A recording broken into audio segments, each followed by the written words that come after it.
that first B-1 that took off, is going to come back through at 600 knots. We've got a lot of moisture in the air, so we might get a lot of what we call...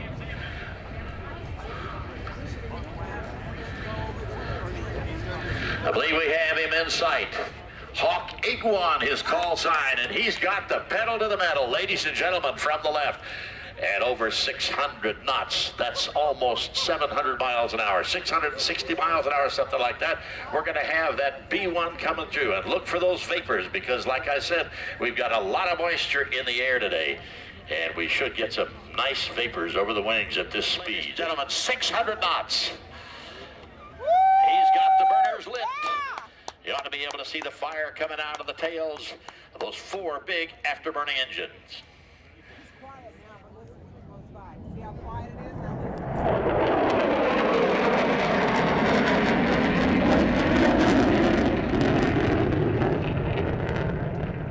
B-1, 30,000 pounds of thrust on each engine.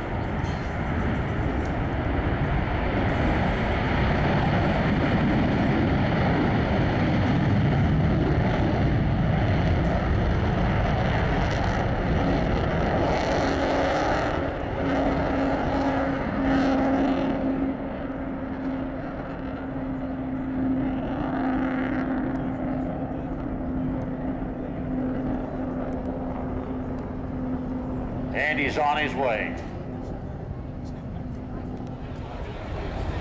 Watch for the nose to rotate. There's 150, 160 right there.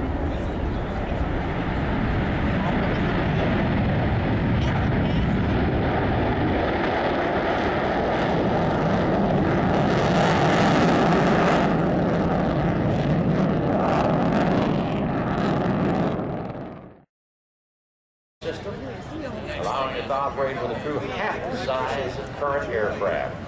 Only 3 crew members are required to fly the C-17.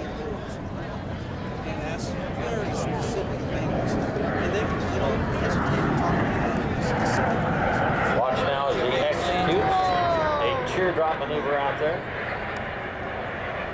Notice how quiet the C-17 is. This gives the Globemaster a tactical advantage while flying low over hostile territory. It's also very environmentally friendly. The C-17 provides a direct delivery capability that combines the intercontinental cargo carrying capabilities of large aircraft such as the C-5 Galaxy. It can routinely land on 5-7.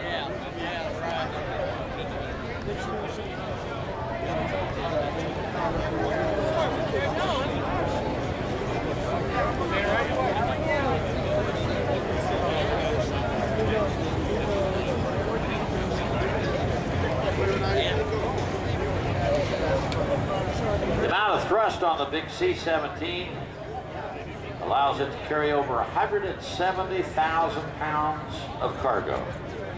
The range with this amount of cargo is about 2,400 nautical miles, but as you saw earlier, it does have worldwide capability because of the air refueling capability.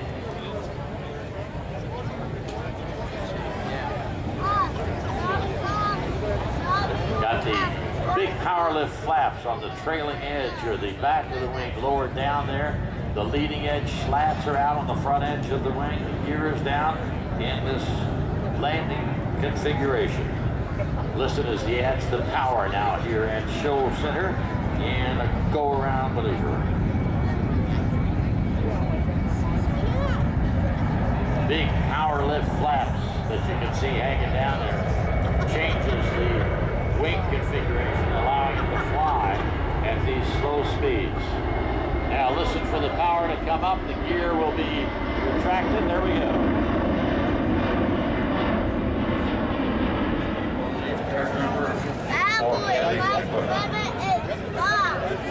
Watch now as show center hard bank to the right for the 360.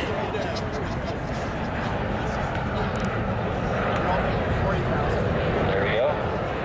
C-17 uses a quadruple redundant fly-by-wire system. What do we mean by fly-by-wire?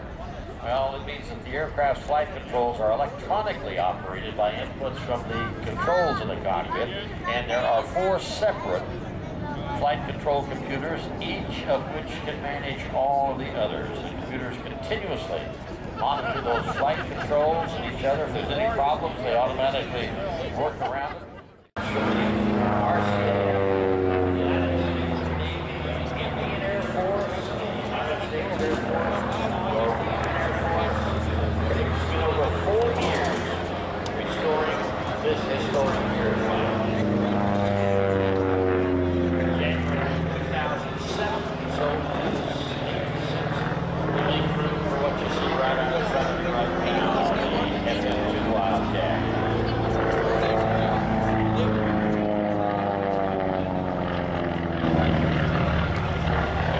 Called the best fighter below 10,000 feet, 56. After that, it was passed around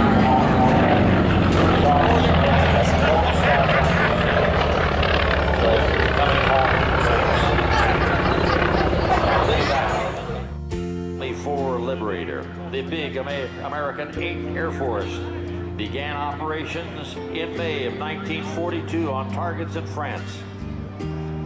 Originally, the 8th Bomber Command, its Fortresses and Liberator bombers, opened daylight precision campaign that stunned the British, who told the Americans to expect massive loss. The RAF continued by day, while by night, while the Americans did it during the day. General Ira Aker, by late 1943, we were on the offensive in every front, day and night. American factories were producing aircraft 24 hours a day, around the clock at the rate of 1 per hour. Flying the B-24 today from Cleveland, Ohio, Paul Stoikoff, his co-pilot Landon Studer, the flight engineer R.F. Shorty from DeWitt, R.F. Shorty DeWitt from Akron, Ohio. The scanners are Dan O'Brider and Liz Vida. In the B-25, just passing now, Grant Lannon